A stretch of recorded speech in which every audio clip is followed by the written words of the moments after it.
right. So Murphy has shown up in full force this morning, having a lot of fun with us. I'd like to welcome you all to the Vet S.O.S podcast, brought to you by the Who You Know Network. Remember, don't drown in the sea of transition. Grab the Vet S.O.S lifeline. As always, I'm here with my partner, Mark. We're getting ready for hopefully a great show. We've definitely been having some communication issues this morning, so we'll see who all we can actually get on today. We'll be starting the day off with Matt. We're supposed to have Bruce Thompson coming in, Charlie Hall, Kimberly Hessler, and Jennifer Burks as well. How you doing today, Mark?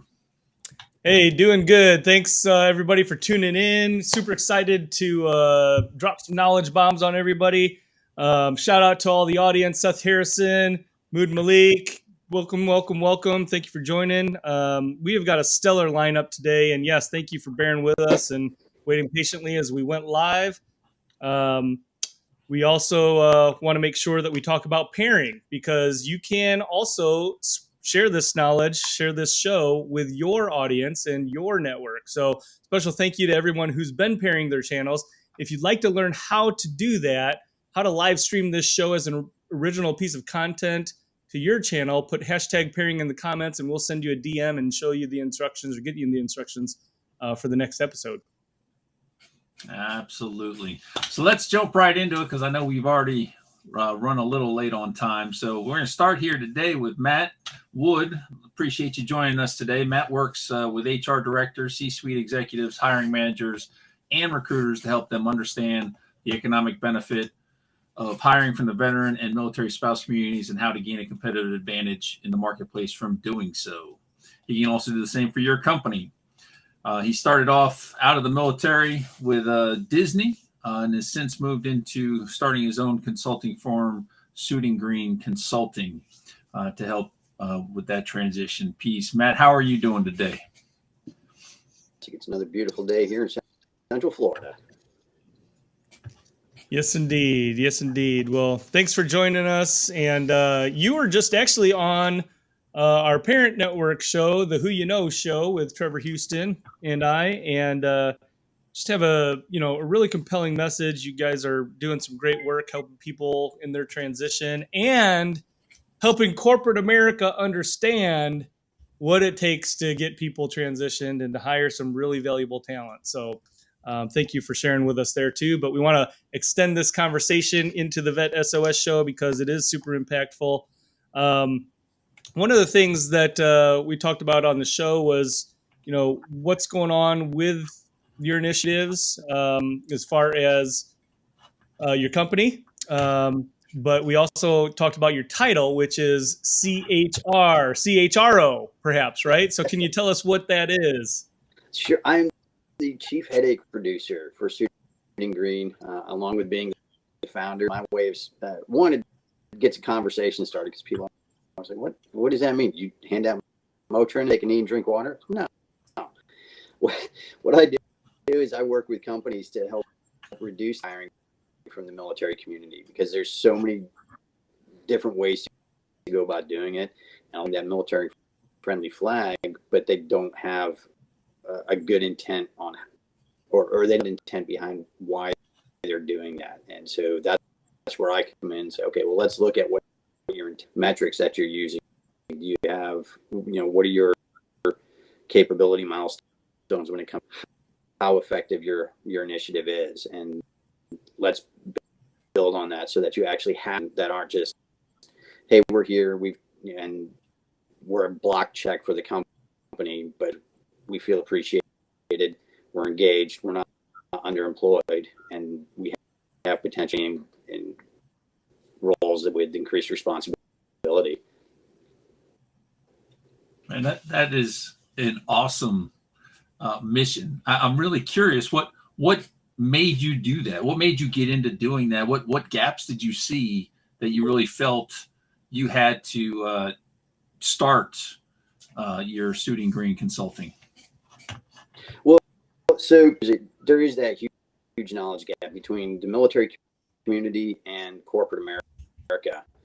With the military community, a lot of times we have trouble explaining what it is that leave the military. So if, for example, as an infantry platoon that means nothing to somebody on the outside other than, oh yeah, you were in the infantry, so you can shoot things and or whatever. There's nobody out in the civilian world that is going to really need some skill set other than maybe a SWAT team or something. But military, or when the civilian community looks at it, they see that veteran title and they're like, oh, these violent PTSD, they're going to have medical issues from them. So, or they hire them with the intent of, hey, we're going to hire these veterans to be, they've got leadership skills. Meanwhile, what they've hired is some before who has never really been in a leadership, only did 4 years role, and that person is not doing very well for the company. And so the company's like, well, they succeed, they're veteran, they're leaders. So bridging that knowledge gap and trying to show our transferable skills, just because somebody was maybe a sniper, that's not, or they were a drill sergeant, well, that's not who they are for their entire career. They have all these other skills that are hard to teach in any walk, but they're even harder to find in the corporate world, because they to develop that.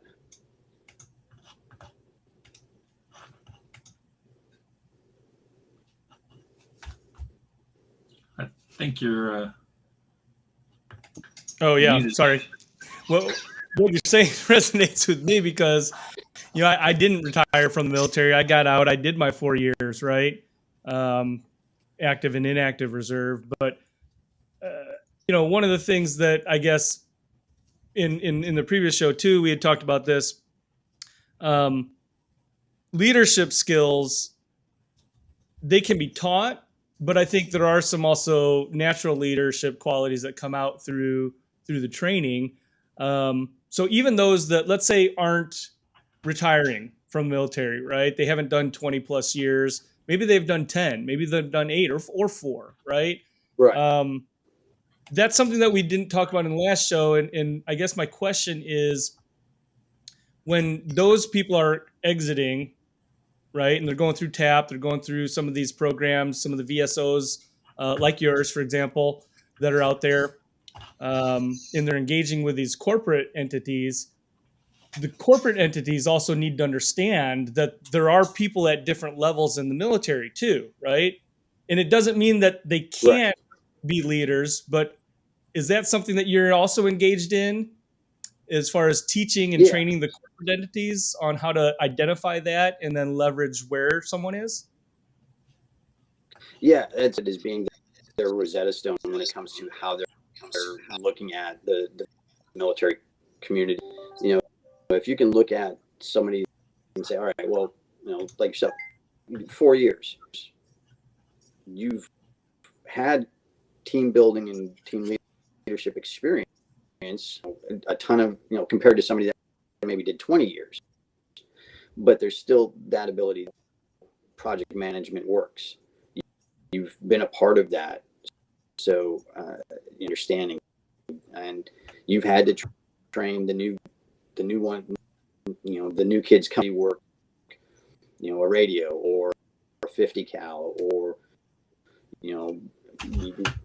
piece of equipment may be. So you've done the training and development and kind of helping those, all right, hey, veteran resume.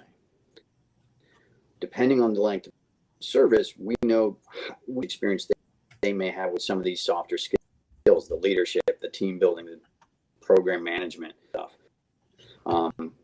But those are all skills that they come with. They were trainable, which is the other big thing. Is a lot of companies are like, well, be able to train them to do this and deal with this technology or whatever it may be. We don't come into the military knowing how to be an in-flight missile repairer, and we spend a lot of time learning how to do that and learning how to fill up an organization. We go through an extensive onboarding period, which, depending on your brand, from 10 to 20 weeks. But that's basic training. That's boot camp. We're taking brand new people that know nothing about it, and we're sending them through this extensive onboarding to learn our culture. Very basic things is relates to their jobs, showing companies that, hey, yeah, that's what you're getting when you get these people. They may not know how you're, the specific nuances of your company, but you can train them to do that. Look at them as people with soft skills that you need. You hire them based on their character, as opposed to just hiring, hey, this is what's on a one or two pieces of paper as a resume. It's, oh, now we're looking, and we can hire them and train them for the specific skills that we need that are, line of business. Because right. I'm using Disney as an example, nobody knows how to be Mickey, but if you hire somebody, you can train them to be Mickey Mouse if you need to. And as I've just ruined by saying that, but that's really what it is, a very basic. Yeah. That's a great point. And I think with the military, especially seniors, a lot of people believe that your rank automatically gets you something. Whereas in reality, we have the wealth of experience. So, retirees looking at 20 plus years of experience in multiple fields, because it's not just your job, but you also have your additional duties and all those good things that you got to do, not to mention the different units you were in. So I love what you're doing, though, taking that and showing that, hey, they have a certain set of skills. They don't know everything, but they're trainable. That's one thing you can say about the military. For the most part, most of us are pretty trainable. Yeah, exactly. We're breaking down the Hollywood stereotypes that people associate with is, okay, you're going to bark orders at everybody. You're going to want to come in and take jobs. I'm like, no, we don't need to barking orders. Something's gone really wrong in the military. And training or boot camp, you're not seeing that. That's like the only where you're going to see that kind of environment where it's, absolutely direct 100% of the time. You get beyond that and explaining that it's a live job, essentially. Yes, you're going to be up a little bit before 9, like the old commercials. We do more before 9 a.m. But, it does become a regular job. You're doing things that need to be on time or ahead of time, and essentially staying within your may not be a monetary budget, but you're staying within the budget of the time, the equipment that you need to have to accomplish your tasks. Yeah. Now, great point. You were you're in the Army, right? You got out, and I know the backstory. You got into Disney actually almost like a dare, right? It was almost kind of like a challenge from your wife. So we're at Disney, but let's talk about after that, right? Because now you're transitioning from the military to Disney, and I don't know how often that happens, so maybe you can speak to that as well. But then transitioning from Disney to your next, right? I think it was an Empower employee. What brought that on, and what was that like? So the transition was interesting. I mean, I left military career and that support network that and I went to work for a company where I didn't have any of that.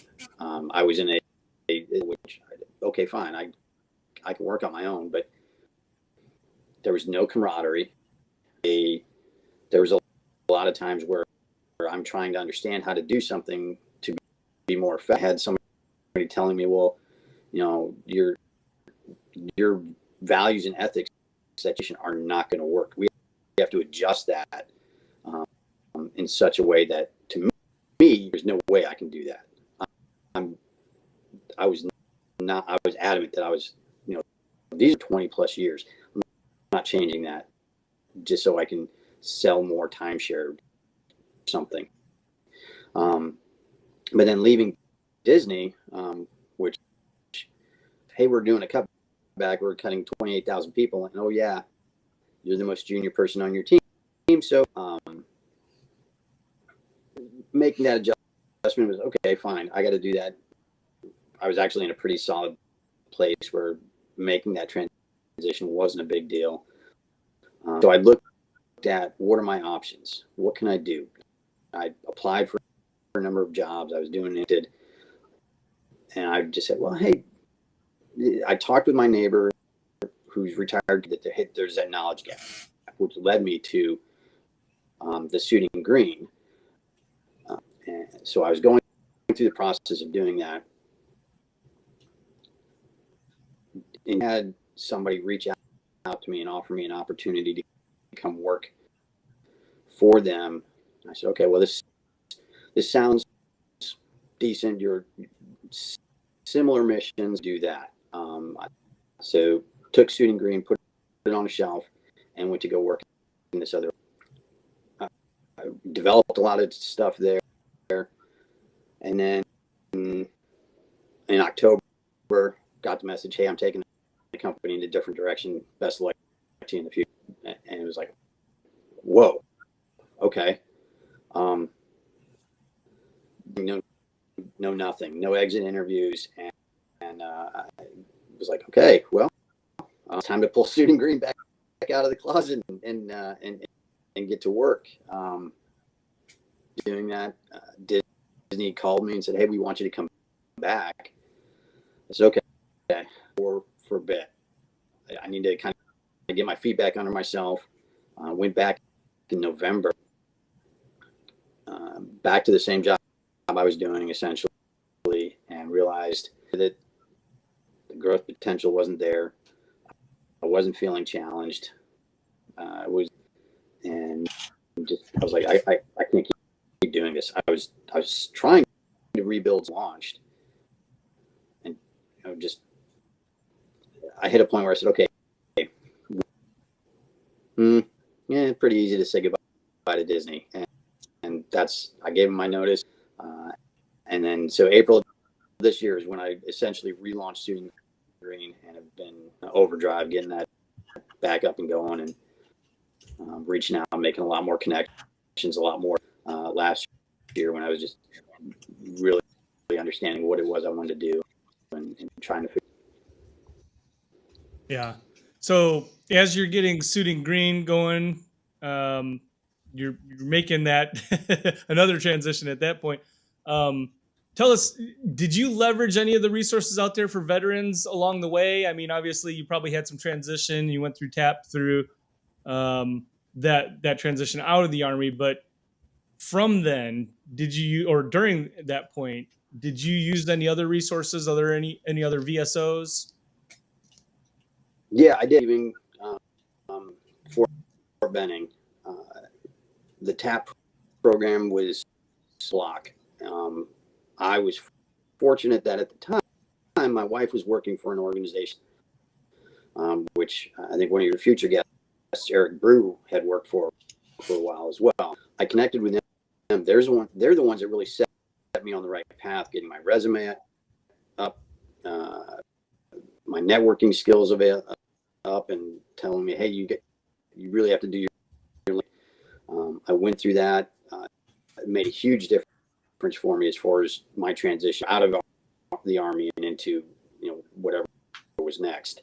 Along the way, I've run them here in Florida. They have the Camaraderie Foundation. I went through their mentor leadership program. It really develops your networking skills, teaches you more stuff to help you better prepare and move through your transition. And then just recently, a friend of mine, Dr. Mariah, connected me, or we connected through the Veteran Entrepreneurship Initiative here in Florida, which is a great resource for anybody wanting to get into entrepreneurship. And then, so in talking a program where she is doing the mental aspects of the transition.